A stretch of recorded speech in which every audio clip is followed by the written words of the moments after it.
Welcome back to this week's episode of Goonery. A lot to discuss this week. Mainly going to be a lot of Bears talk, and we're going to have some baseball at the end.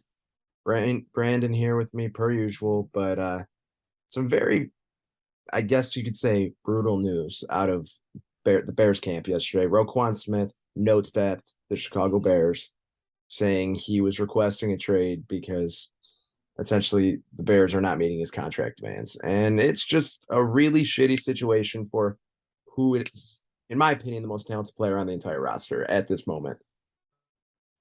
100%. And when I heard the news, it was quickly me going to every signing made by Ryan Poles, and there was a very clear pattern of 1 year, a little bit of money. And granted, those were the guys that, deserve to have 1 year, 5 million, 3 million, whatever it may be. But this is where you would think that this is going to be the biggest test for Ryan Poles. Is he going to open up the bank account for those players that actually deserve it? And granted, there's not a lot of Bears players that deserve big contracts, but Roquan Smith is that guy. He's been a leader on the defense for the past couple of years. He is undoubtedly the best player on the defense, probably, like you said, the best player on this entire team.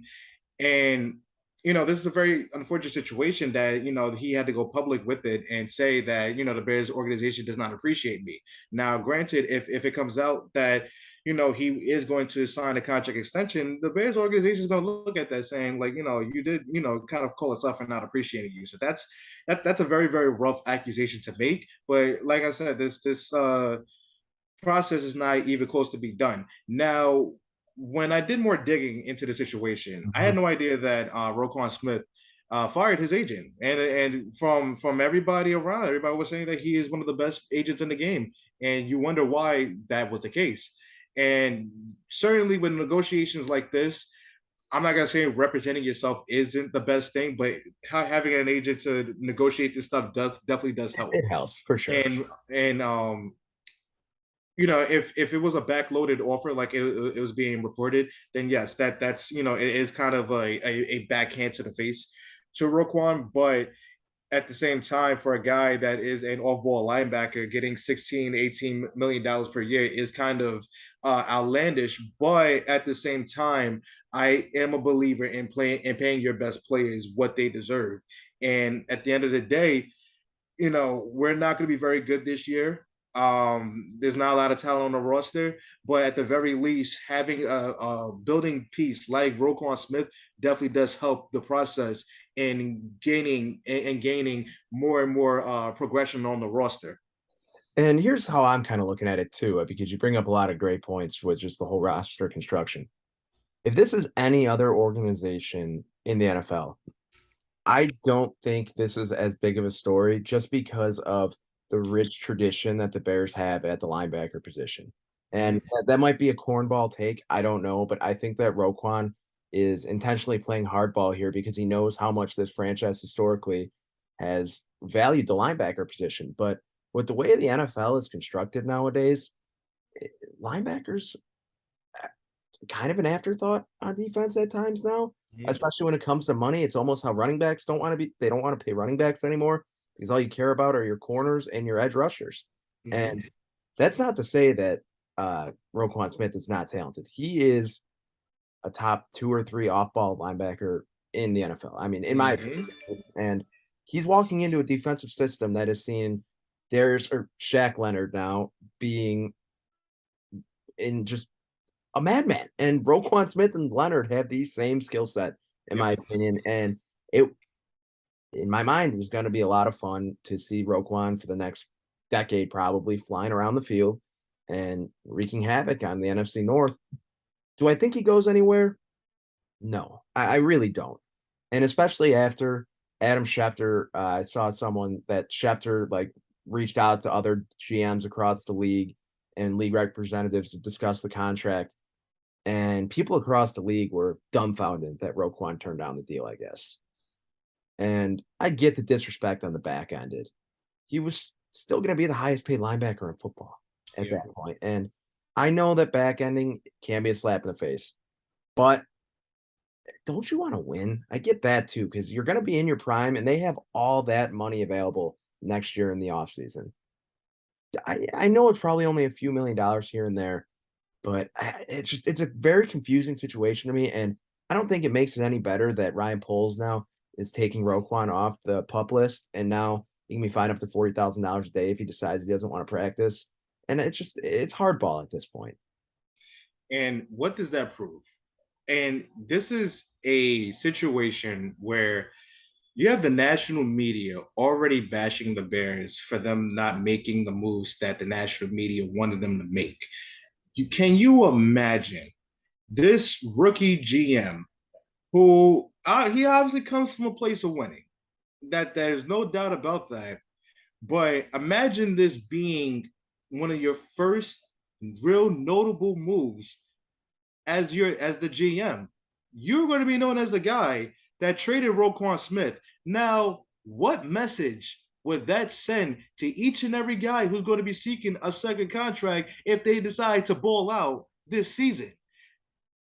This is a very, very dangerous thing for the Bears. If this does not get settled, by the way, a settlement is going to come soon. Like this whole situation is going to get rectified 1,000%. It's going to be soon. But if let's just say that he does get traded, the taste is going to be very, very sour in everybody's Oh mouths yeah. when contract time comes around. And that's what I'm genuinely scared of because let's look at it. Next year, the Bears have all the cap room in the world to sign anybody of great value. And Mhm. when they see stuff like that, just like why would I want to go there if I know that I'm going to be spending my prime years there?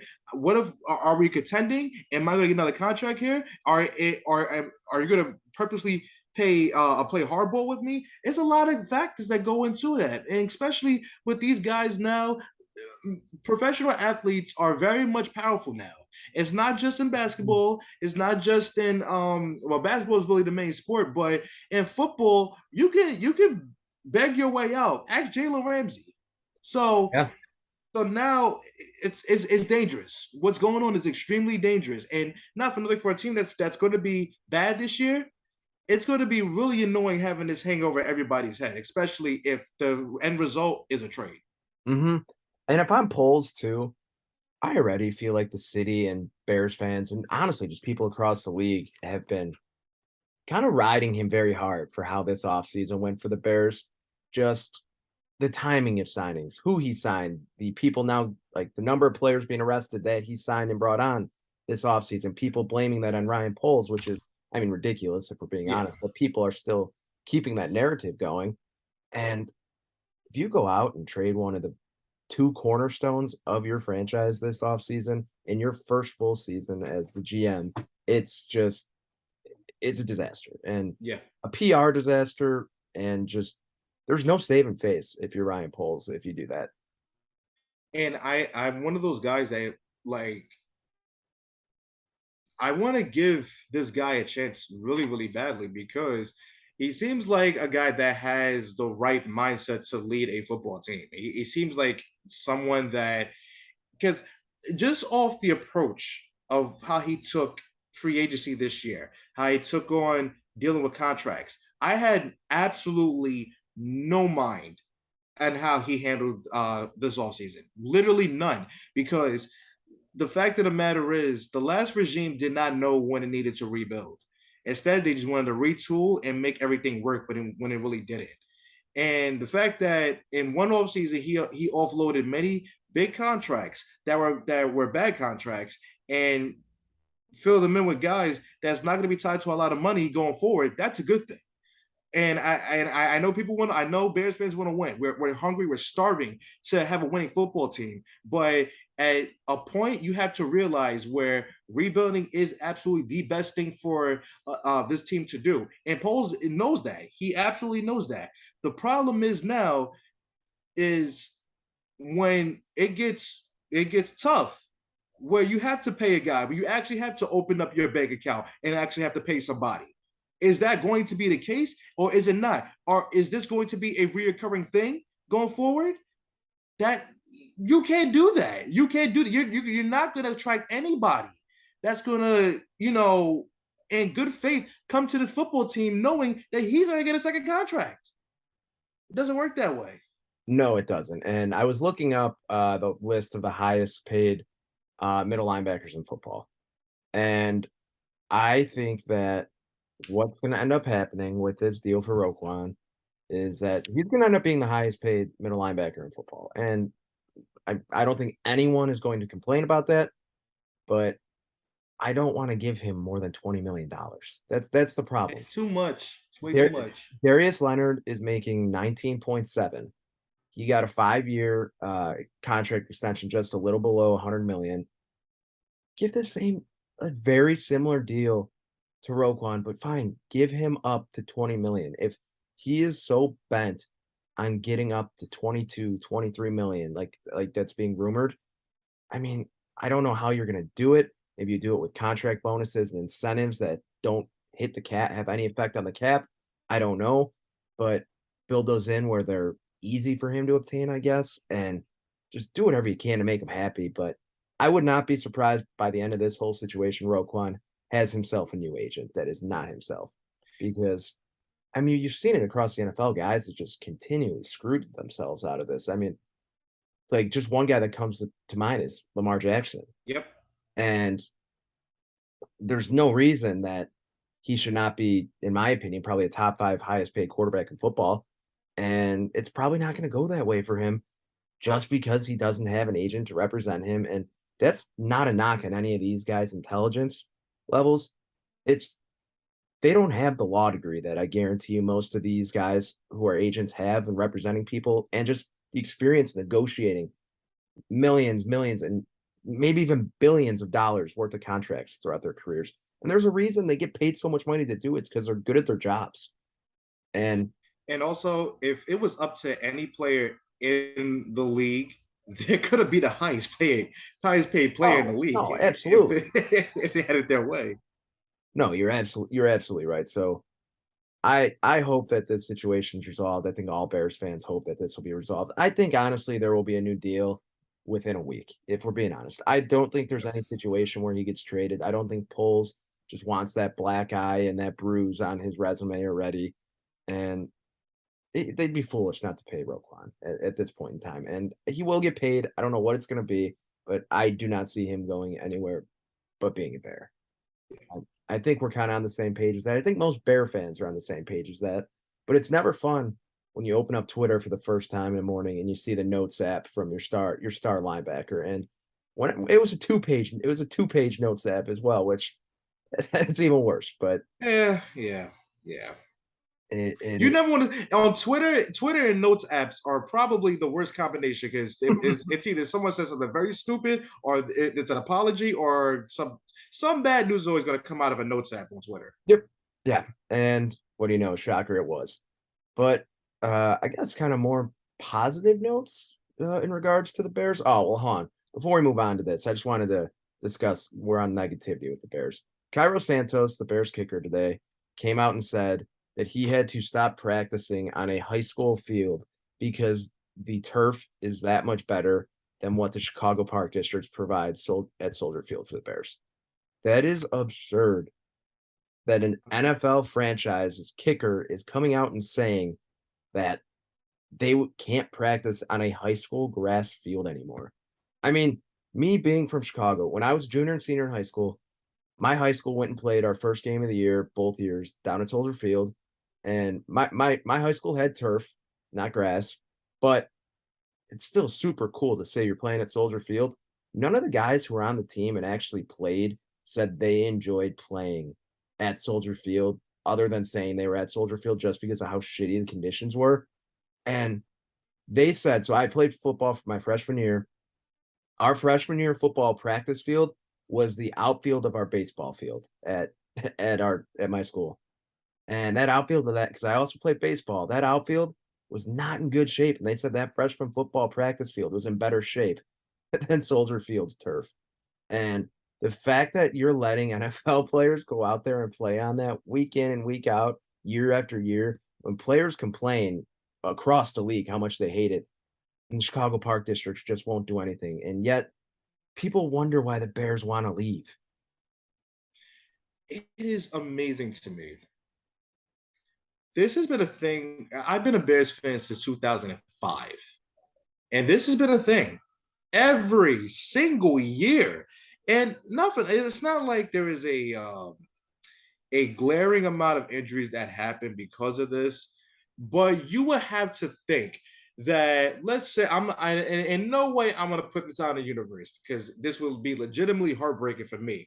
But let's just say, for the sake of argument, Justin Fields goes out there in Soldier Field, tears his ACL.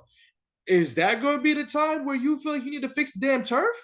Listen, all I know is this: for as big of a market that Chicago is, how in the hell can you justify playing in those types of circumstances? And I'm pretty sure the complaints are seasonal. It happens every year. And the funny thing is, they actually have the nerve to have concerts on those fields, making the conditions even worse, I was and hey, still nothing's being done. hey, I was at one of those concerts Friday night at Soldier Field, and just Exactly. just to see the amount of shit that was on the field. I mean, I went to Elton John, and you had the big elaborate stage in the end zone, in the north end zone, and then you just had a ridiculous amount of people all over the field with barricades, seats, a big lighting thing in the middle that probably weighed God knows how many thousand pounds, a bar down there. It's just like, what are you doing? They're playing a preseason game there this weekend, and you're doing that to the grass. I just it'll never make sense to me. And I know people are like, oh, well, that's all part of the home field advantage at Soldier Field. That just adds to the bear weather. Get out of here. What? Like, people who actually say bear weather's a thing at this point without their tongue being in their cheek is they're liars. Like, come on. What the hell does bear weather mean when you don't win the games in the bear weather? Yep. That's Like what do y'all listen?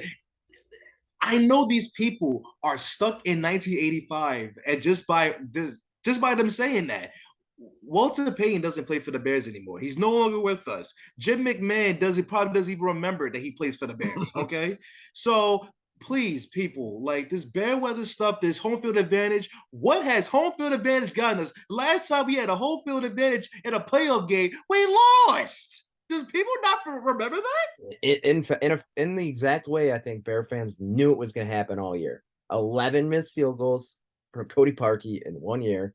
But hey, at least the Bears today, they released another new shirt that I saw, and it's just it looks like Ditka's sweater that he wore with the Bears on there, but the B is an 8 and the S is a 5. 37 years ago, and this franchise cannot give it up. I'm going to say something that's going to be very heinous and very unpopular with Bears fans. The day that Mike Ditka actually finally croaks, I'm going to be very excited. But also, I do think the society needs to let go of this notion that Mike Ditka was this great guy that we need to keep wearing his sweater vest and act like this, like he was this amazing coach. Where he won one Super Bowl, and it's because and he wore sunglasses and he smoked cigars. That's how you know this is one poverty ass franchise that we're holding on to this guy. This guy, I get it. He's the only guy that can get the job done, other than George Halas. I get it, but please, he like on top of just being an underachiever, he's not a good person. Like I don't get it. Can you explain this to me? No, I can't. Like I just what I hear about the 85 Bears just makes me think I'm hearing about Bigfoot because it's just you hear about it, I've never seen it obviously, born in 2000, but it just the 1985 Bears just seem fake to me at this point. It just Yeah, it's a myth. because that's like what everyone says is the best part about being a Bear fan. That was Chicago Bears football. Well, Chicago Bears football for me has been a combination of Matt Nagy, Mark Trestman, John Fox, and just a carousel of quarterbacks, and Jay Cutler being the best quarterback in this franchise's history to this point. So that's what Bear football is to me. So Yeah, bear football for me is the defense being carried, the defense carrying it on his back until Mark Trestman just put a whole boulder on their back and just smashed it. It was over from there. yeah. So in more positive note, though, the first official depth chart for the Bears came out, I think yesterday or today, one of the two. But some positive surprises, I think you could say. I mean, Braxton Jones has been the camp sweetheart, as everyone said. I think was it the fifth or sixth round pick this year? I forgot which one exactly. He's right in there at left tackle over Larry Borum, which I don't think anyone saw coming. But I mean, if Poles is going to hit on guys like that, I know he hasn't played a single snap yet, but it's a positive sign, right?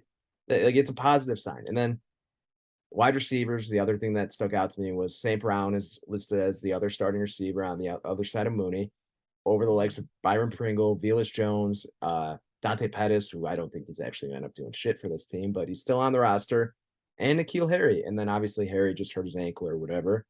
But I'm really, really intrigued to see how this wide receiver group does this year because it reminds me a lot. This is going to sound crazy. I might just be saying this because of Pringle in my head, but it reminds me of the Kansas City Chiefs receiving core before Tyreek Hill became Tyreek Hill, if that makes sense, because they have a lot of guys with a lot of speed who can stretch the field. It's going to be a lot of short and intermediate passes, but I think it's going to be in a more creative way than we've seen the last few years. And if you let these guys get in space, I mean, I think Darnell Mooney is going to have another 1,000-yard year without a doubt. And I'm just really, really excited to see what the combination of St. Brown, Pringle, and Velus Jones do, because I think Velus Jones is going to be stud. End of the day, I think he's going to be a stud. I know he has kind of that Braylon Edwards syndrome where he kind of has stones for hands, but if he can learn to just be a possession guy, catch it with his body, he's a physical freak. Yes. He can be special if given an opportunity, I think. And I don't think the offense is going to be as bad as people think it is. I don't know about you. I don't think it's going to be great, but I don't think it's going to be where you don't want to watch how it's been the last few years. So, first on Braxton Jones, I can't think of a player that I am more proud of at this moment in time, being a fifth rounder and just being just you hear the reports coming out today. He was holding his own against Robert Quinn. Yeah. Robert Quinn. I forgot. I think he had close to 20 sacks last year. Mm-hmm. That is amazing. And Robert Quinn even praised him after the practice. So if that is a big endorsement from a guy who had damn near 20 sacks last year. That's amazing. And I'm not gonna lie, as many times as I did see Braxton Jones, on the left side of the line, through our training camp, I actually didn't think that he was going to be the guy that's going to be starting. Neither at all. Absolutely not. If anything, I actually thought Zachary Thomas was going to be the guy out of that group to start quicker than anybody else. Granted, that might be the thing going forward. Whenever Cody Whitehair leaves, Michael Schofield's going to most likely not sign back with us. But Braxton Jones, that's an incredible story, and truthfully, there's not many guys I want to see play Saturday because a lot of them are going to be out. But I'm going to have my eye on number 70. Absolutely. He's going to be the apple of my eye. I want to see how he's going to protect Justin Fields. I want to see how the offensive line is going to mesh, and just having veterans on offensive line, that's a very, very big deal. And mind you, Lucas Patrick is not going to be playing, and we don't even have him. And when we get him, that's going to make a world of a difference. So I think people need to keep that in mind whenever they have their doubts about the offensive line. Now, going to the receivers. Equanimeous St. Brown was a guy that was laughed at when we signed him. I know. And I remember always hearing about his name in college. I believe he went to Notre Dame, and he was a playmaker. Mm-hmm. And granted, college very, very different, but just from having the familiarity with the system that he's playing in, and for the fact he's a big body, and not for nothing, for the guys that we have, Darnell Mooney and Velus Jones and Byron Pringle, those are relatively miniature guys. You need a guy that's going to go up and get that football. And I've heard a lot that he has been going up there and grabbing that football. We need that big body, and we don't have that in Allen Robinson at the moment. We don't have that in N'Keal Harry, who we traded for. Now, the other guys, Darnell Mooney's going to be. I have no worries about him. He is going to have. I'm gonna call it now. He's going to have 1,300 yards receiving this year. 1,300 yards plus. Okay. He Okay. is going to have a monster year. And the reason why I say this because I truly believe the offensive line is going to be better than people expect. Because I think the difference is, let's say Braxton Jones does not work out, the depth behind him is pretty damn good. If Mhm. you have Larry Borum and Tevin Jenkins that's backing you up from the left tackle, right tackle, that's pretty damn good. That's very ideal. So that's a good thing. And eventually, when this offense comes into form, guys are going to get open. I do predict that the first couple of weeks, we're going to see a cycle that guys are not going to get open. I'm warning Bears fans. Like, this is going to be a thing. Darnell Mooney will get open. Everybody else, Byron Pringle might get open. Valence Jones might have a couple plays here and there, but separation throughout the entire game is going to be an issue. Yeah. But going down the line, going like as the season progresses, this team is going to get better. They're going to. I am manifesting. This team is going to get better. I do think it's going to be a very rough start to the season, only because it's still a new offense that all the guys are learning, and you really don't know until you get into game action how this offense really is going to be.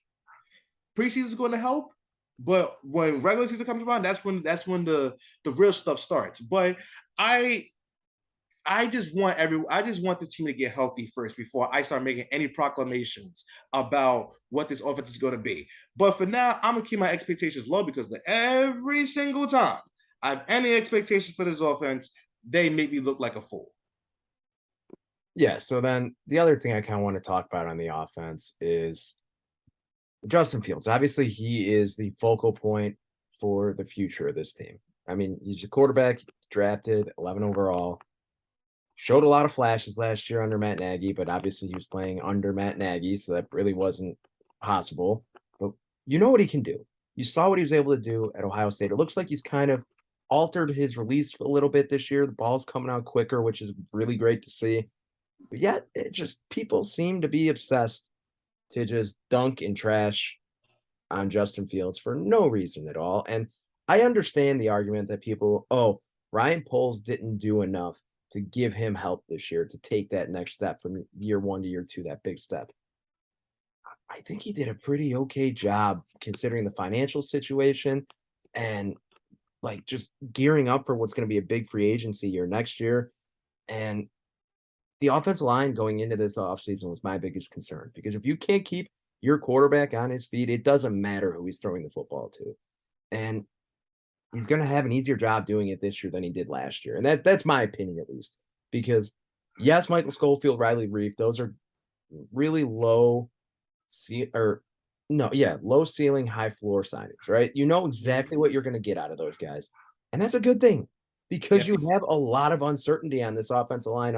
Otherwise, yes, a lot of these guys have potential through the roof, but if you can make sure that that right side will just be solid, it's not going to be the best right side in the NFL, but it's going to be pretty damn solid. And if he doesn't have to worry about getting knocked on his ass in 2 seconds every play, you're going to see him take those steps, I think. And especially with this new release point, and Luke Getsy's just been hyping him up, and I love to hear that Hmm. because obviously with it, bringing in the offense coordinator, first year offense coordinator, he wouldn't have came here if he didn't believe in Justin Fields. That's what I want people to Yes. understand.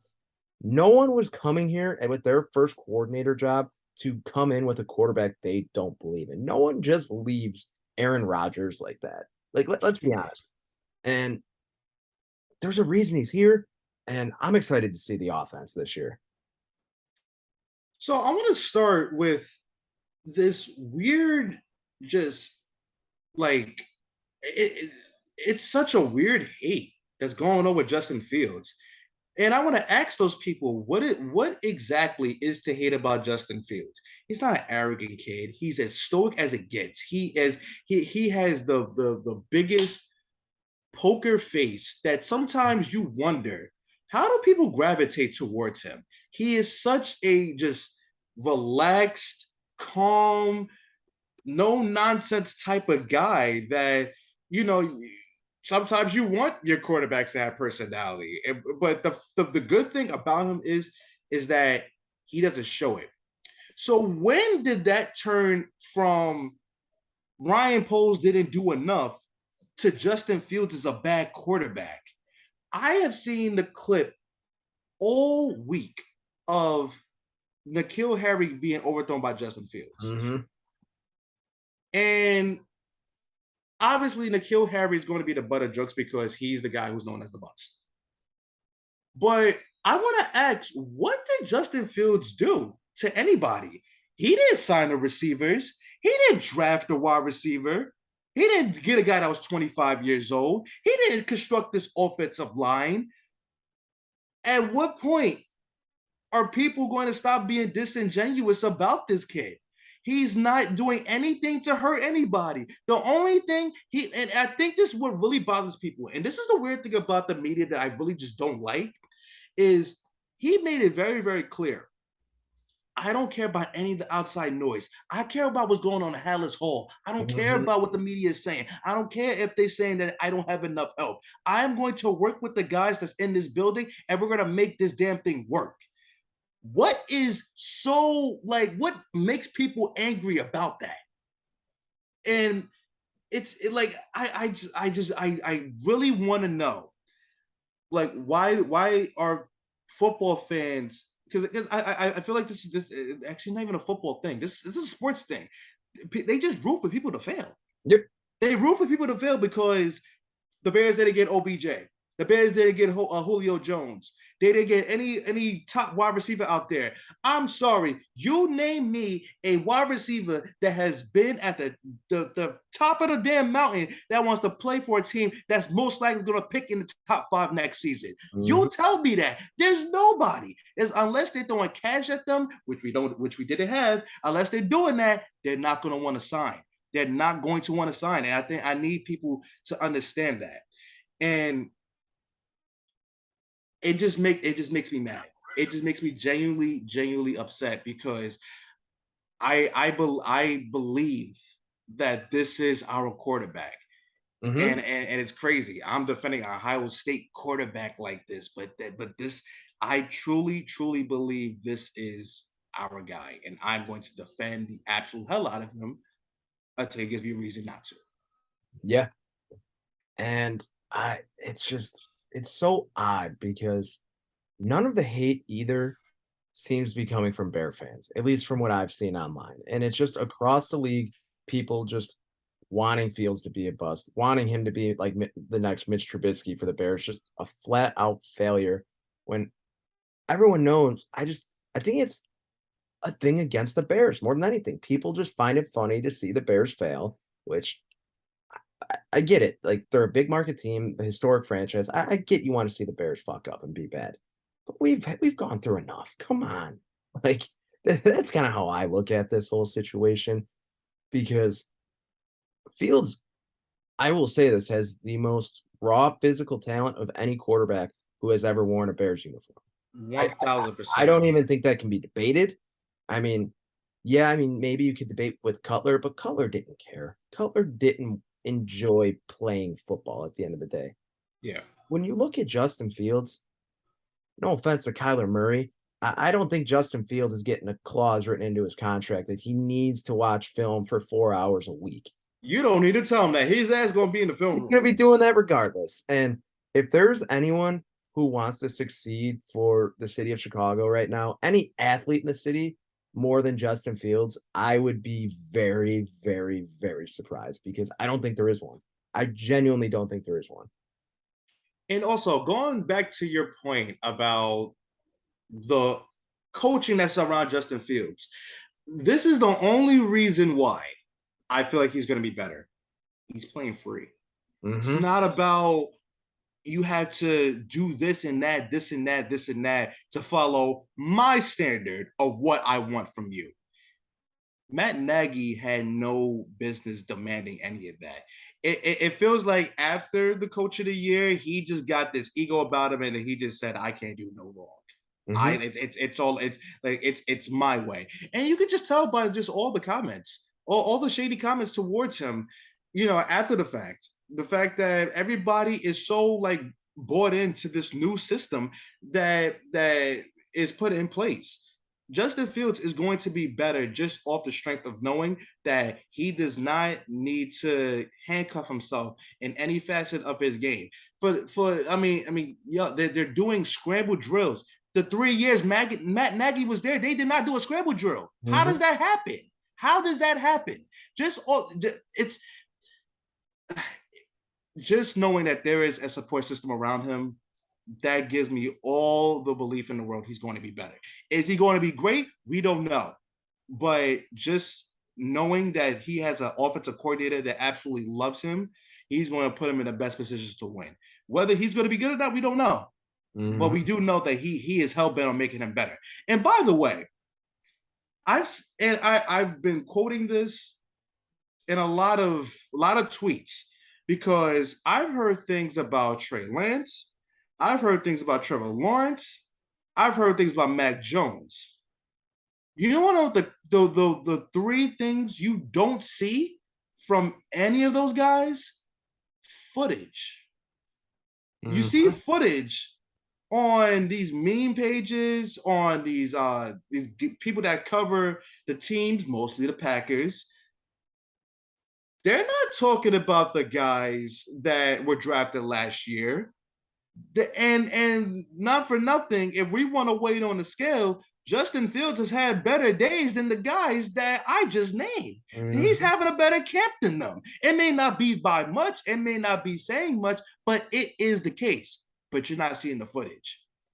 And maybe it could be what it is, that seeing a team fuck up as many times is what grabs the ratings for most people.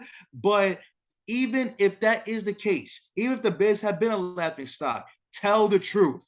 Mm-hmm. That's it. Tell the damn truth. You're not telling the truth, because if we was telling the truth, we would be talking about the throw that he made to Isaiah Coulter at practice today. I don't know if you saw it, but it was I mean, good lord, I sounded like Adrian Peterson Oh yeah. when I saw him throw that ball. That's one of my favorite videos ever, man. Oh God.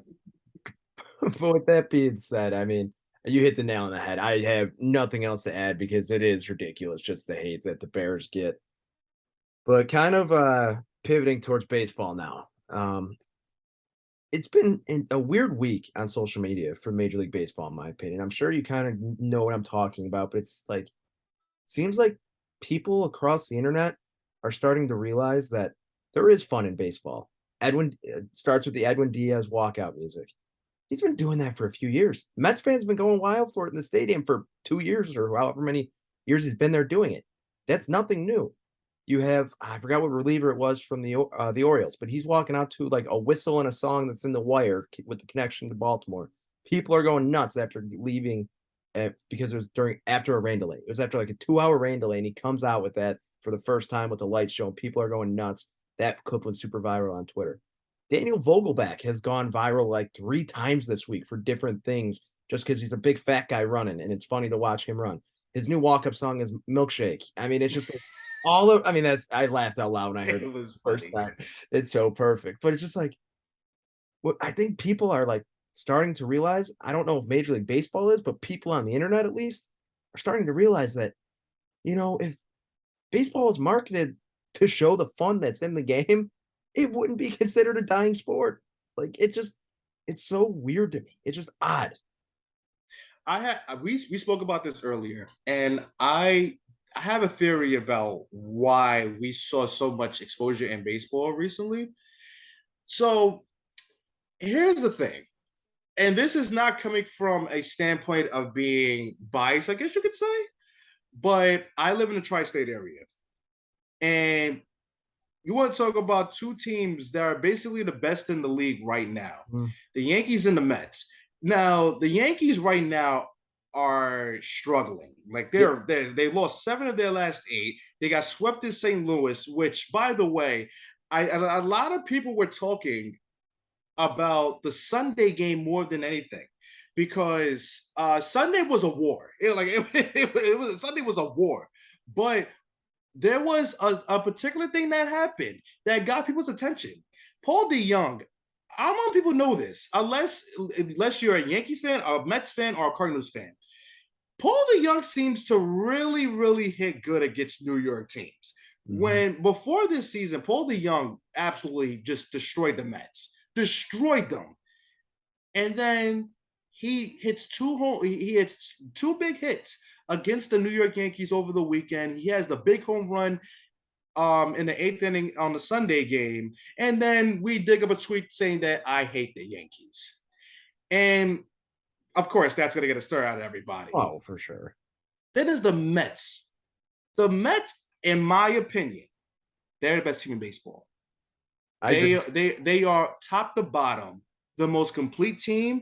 And if Jacob deGrom is healthy, I would be shitting myself if the Cardinals had to play them in NLCS. I'm good. I wouldn't even want to watch the series. I feel bad for any team that ends up making the playoffs and playing them in the first round, because games 1 and 2, you're getting DeGrom and Scherzer if they're healthy. And good luck with that. Then you got Bassett right after, Bassett, however you say his name. And it's just, they have a good bullpen. They hit, and it's just, they do everything right. And that's why I would argue that they're a top 2 team in baseball unquestionably right now. And I think number 2 is Houston. And the only thing that the Mets have over them is pitching. And that is it. Because I would take that Houston lineup absolutely over the Mets, I think. But it's tough. It's very, very tough. I mean, the fact that they traded for Trey Mancini, he's hitting 7th and 8th right now for the Astros. Oh, yeah, I forgot about that. Damn. Damn. I'm just loaded. Oh my God. Yeah, and since Mancini's been in Houston, he's just been on an absolute tear. And it pains me so much because I love Trey Mancini so much. He is one of the best stories in professional sports. Mm-hmm. And the fact that he has to play for the Astros, it pains me so much. Yeah. I hate that guys so goddamn much, but it is what it is. I'm sure the Sox will end up making the playoffs and getting swept by them in the first round. So, it is what it is.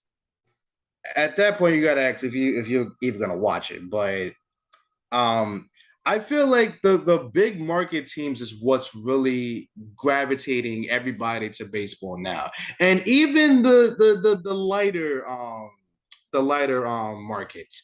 Baltimore is within striking distance of a wild card berth. Mm-hmm. They are, and it's crazy because you would think after giving up your best player, your franchise cornerstone, that they would flounder. They're still lurking around. Mm-hmm. If the Rays don't get it together, they got swept by the Brewers in a 2-game set. If the Rays don't get it together, the Orioles can easily take that spot. And then you have the storyline of the new guys. Well, not even just the new guys. I'm not even going to say new guys because Juan Soto was the story this week. The problem is they got swept. And they got manhandled by the Dodgers. They've been the worst hitting team in baseball since trading for Soto. It's amazing because if you look at it, I feel like the Padres, you saw their lineup on paper when everyone is healthy and it still feel like no one's moved by them. Everyone's still talking about the Dodgers. Everyone's still talking about the Astros. Everyone's still talking about the Mets. Everyone's still talking about Atlanta before they got just mollywopped by the Mets. Like that, no one fears them. No one fears, and I don't know where that fear factor is going to come. I don't know if that's going to come in the form of Tatis, but no one fears them. No. But my theory is that when the big markets are thriving like the Mets and Yankees are, everybody's going to be gravitated towards it. Everybody's going to know. Everybody is curious. Are we going to get a Subway Series?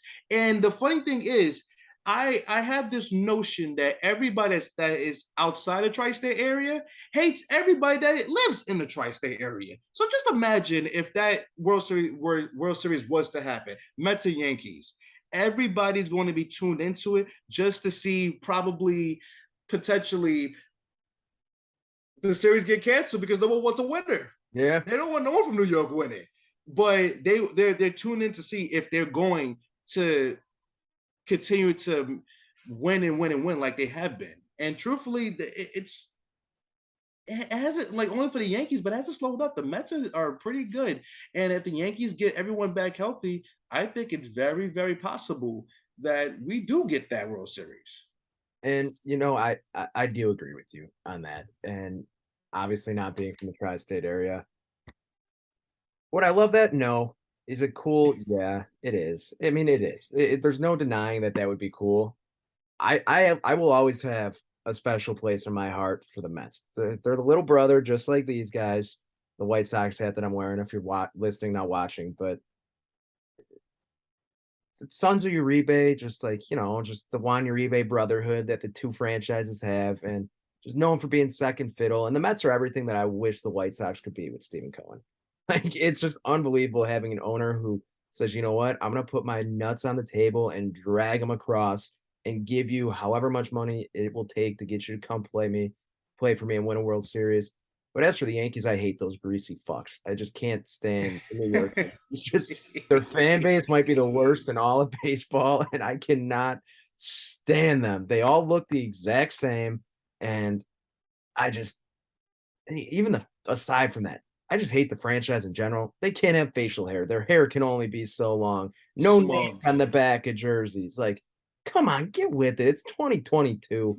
And I'll be honest, when Dallas Keuchel got released by the Sox and then eventually by Arizona, I was praying the Yankees scooped him up just so I could see that man shake his beard. I can't stand him either. I listen to sports talk radio all the time, and I can't think of a least deserving franchise of all the success that they have than the New York Mhm. Yankees. I feel like if I were to dig up every clip of the radio show that I listen to, a specific one, it's always someone complaining about something. Mhm. I kid you not. There was a guy that was complaining that Judge took a walk and he walked before he took a 3-1 pitch down the middle, a 3-0 pitch down the middle, saying that you are paid to hit home runs, not to get walks. And I feel like I wanted to scream at the caller and like through the guy who was hosting the show. It is amazing to me that like literally Yankee fans are literally all the same. If they're not talking about championships, they're complaining about something. If they're on top of the world, you're gonna hear about it. But the funny thing is, and I respect the Yankees. I actually do. But if I hear somebody talking about we the best in the league, man, ain't no one touching us, bro. Like we're going to the World Series, bro. You haven't been there since 2009. Just a news flash. And I just It's been a while. my favorite thing is listening to Yankee fans talking about 27 rings when the majority of these rings were won before World War II. Yep, And they just kind of seem to forget that fact. And are they the most historic franchise of all time? Yes. No one is taking that away absolutely. from them. No one is taking that away from them. That would be like that's like the Bears. It's worse than Bears fans going around talking about 1985. Which they need to seek help, by the way, because I mean, come on. Yeah, it's realistically, do I think the Subway Series will happen? No. I don't think the Yankees have the pitching to do it. I think they're going to melt down in the playoffs, and I will just love to watch it on Twitter and wherever else on the internet. Just I love seeing Yankees fans uncomfortable, and I think that this offseason and this postseason is going to be a real eye opener for them because I don't think Judge is coming back. I Still on the ropes about it. Still on the ropes. I I don't don't know. I don't think he will. I really don't. I don't know where he goes, but San Francisco. mm, San Francisco. yeah, I mean, we'll see. But It'll either be San Francisco or it will be the Mets.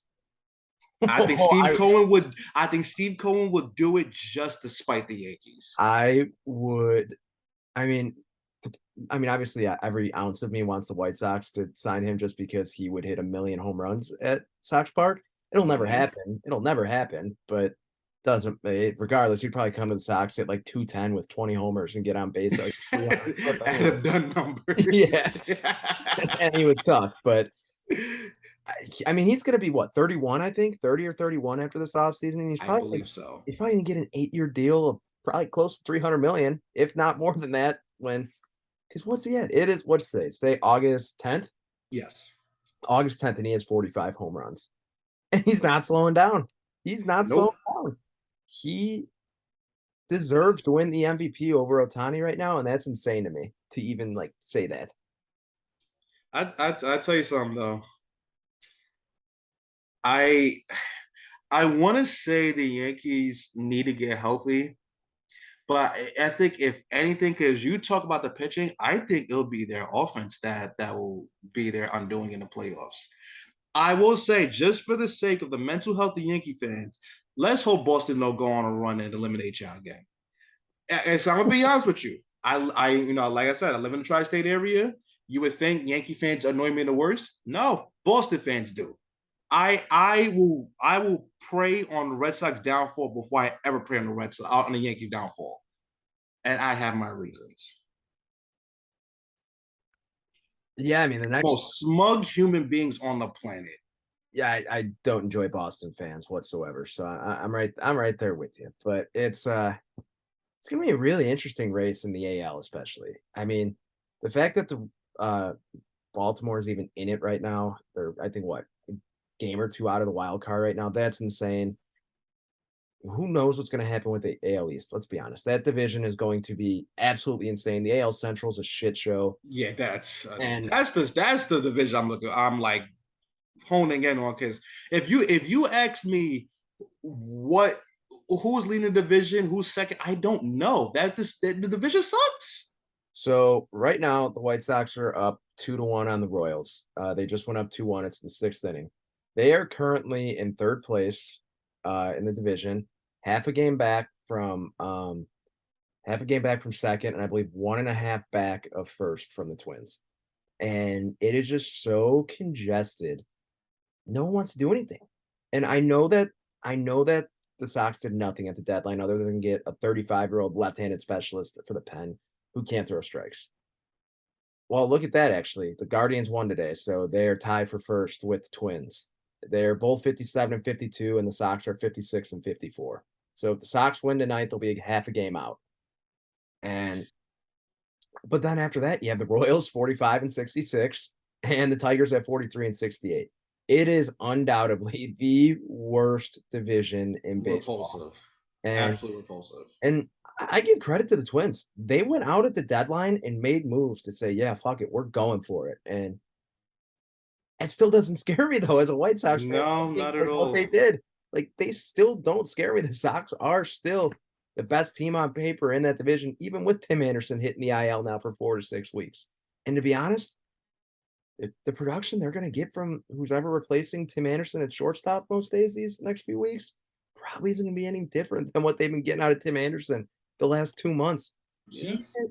Tim Anderson for the White Sox since May 27th. That's when people on White Sox Twitter kind of pinpointed Tim Anderson's downfall to this season. Since May 27th, with runners in scoring position, Tim Anderson has had the lowest runs created plus of any player on the White Sox who's qualified. Damn.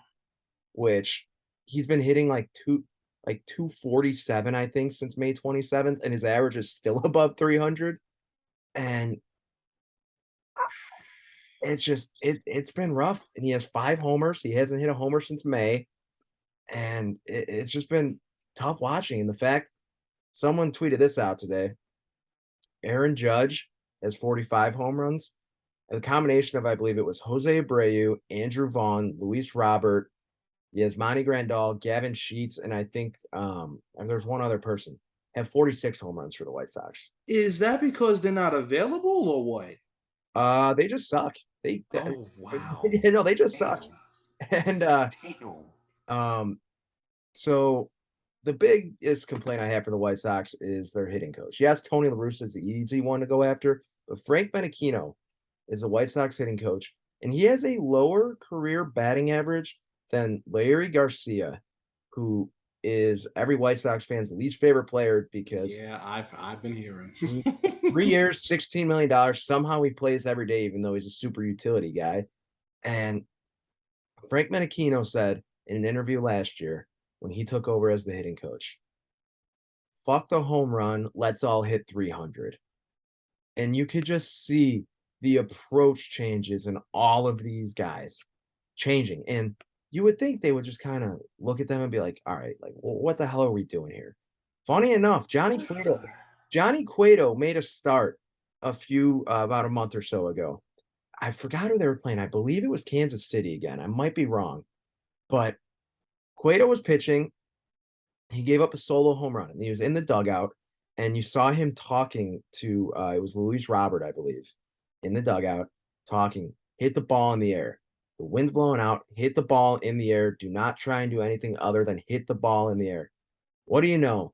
Luis Robert and his next at bat hit a 3-run home run to give the Sox the lead. They ended up winning that game, and the Royals did not score another run. And it's crazy that the starting pitcher you signed off the street in April can give these hitters more confidence than the guy you're paying to teach them how to have an approach at the plate. All the talent in the world on this team. There's no denying the talent, but none of these guys are actually being coached. And a lot of this people are saying is because Rick Hahn has been very good at giving these guys deals early to lock them up on team friendly deals early before they really prove anything. But then they get these big paydays and they just become complacent. I don't know if that's actually what's going on with these guys, but the biggest culprit of that is Yohan Moncada, who in 2019 got MVP votes. He was amazing in 2019. I think he was like a 5 or 6 WAR player, just played out of his mind defense at third, hit about 290, just fantastic. Since coming back this year, he's hitting below the Mendoza line, still plays great defense at third. He's finally starting to hit the ball in the air a little bit more, but his approach is dog shit. He struck out in the first inning of the Sox game tonight on 3 pitches, and it was 3 fastballs, and he swung at one of them. And it's just these guys have no approach. They just have no approach. Then you have Luis Robert who goes up to the plate and he's swinging at the first pitch most times and he's rolling over on ground ball after ground ball. And the craziest thing about fly balls with the Sox this year, it's become Wrigley Field at guaranteed rate just because anytime a fly ball is hit, people are jumping out of their seats and acting like it's a home run because people forgot what it's like to see the Sox hit the ball in the air. And Jesus. it's just I'm like, it's August 10th. I'm at a loss for words. I think they're still going to make the playoffs, but it's just going to be ugly when they do. I was going to say you guys didn't make the playoffs. I still believe that.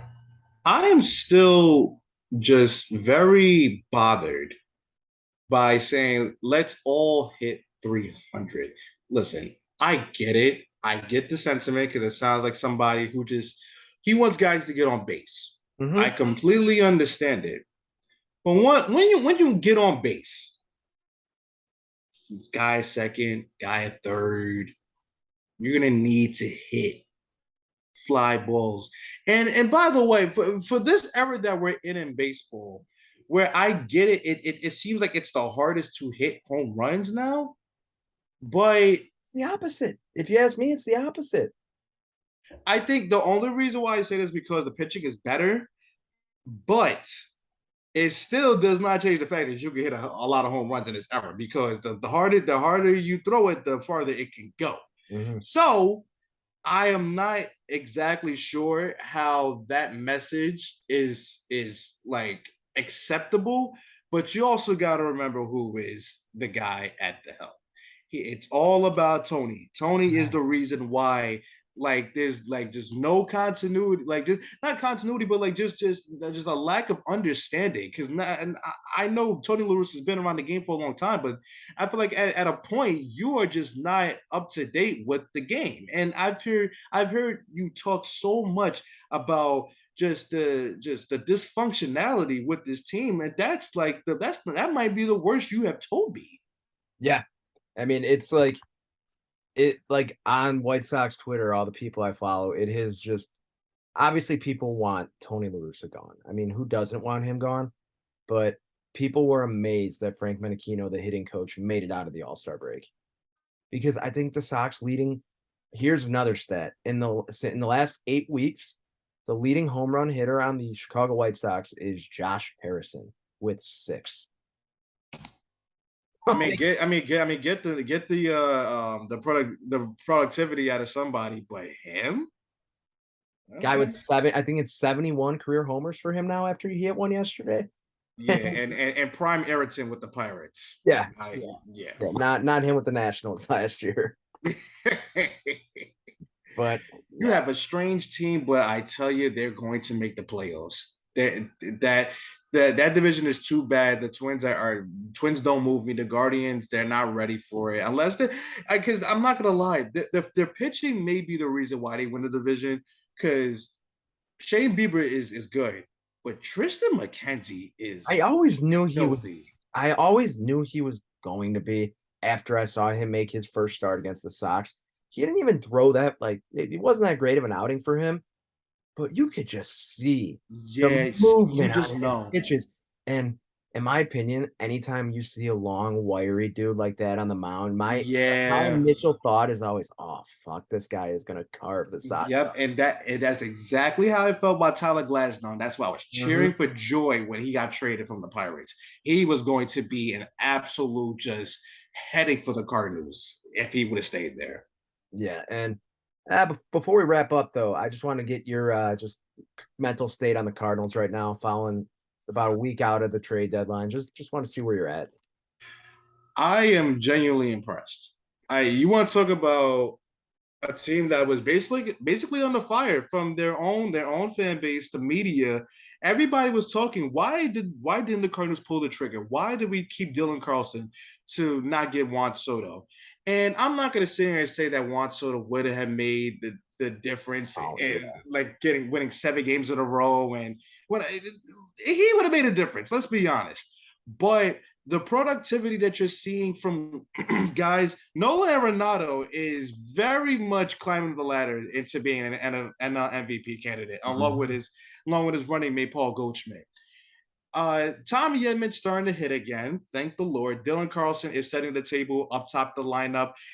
Paul DeYoung is somebody that I was so disappointed with him because it's like you see it. His defense is amazing, but his time was so off. And then he gets brought back up. Edmundo Sosa goes to Philadelphia, and you wonder, like, I didn't know. I didn't know how I feel about it because Paul DeYoung, he's good. He was good. But Mhm. then Tommy Edman was filling in at shortstop. Brendan Donovan was at second base, and Brendan Donovan, when he came up, he was pretty damn good. Passion. So I was concerned about them, but they're hitting now. Granted, we got absolutely pounced, but last night by the Yeah, I Rockies. mean Now that that was rough. I don't know who pissed in their cereal, but I mean, good lord, they just came out angry.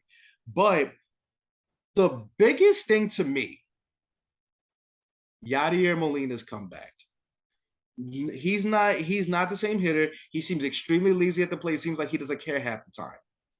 But the difference he has made on his pitching staff, it has been so glaring. Last night, Miles Michaelis, who you could argue is the Cardinals' best pitcher, got tagged for 14 hits, and Yeah, he did not last a full 3 innings.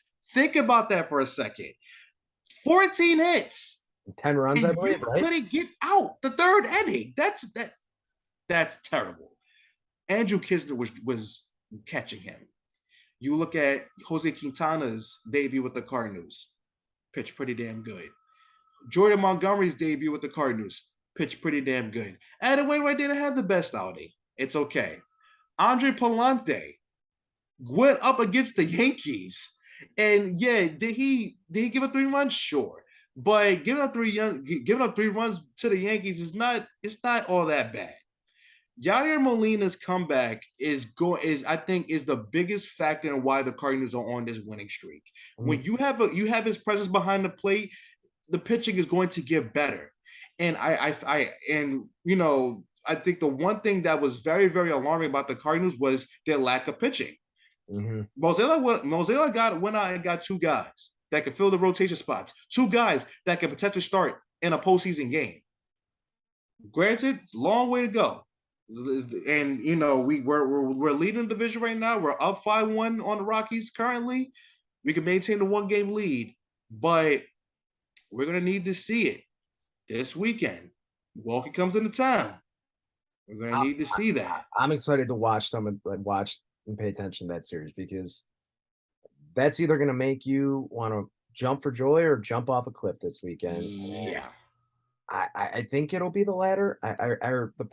No, I take that back. I think that the Cardinals are going to take care of business because the Brewers have nothing but noodle bats in that lineup, if we're being completely honest. And I I think the Cardinals are by far and away the best team in that division. And I think you're gonna make some noise in the postseason. I genuinely believe that. Whew.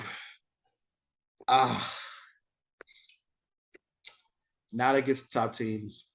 Now against the top teams. That I do think the teams that we could probably hang with Atlanta. I think so for We sure. could probably hang with Philadelphia if they get far.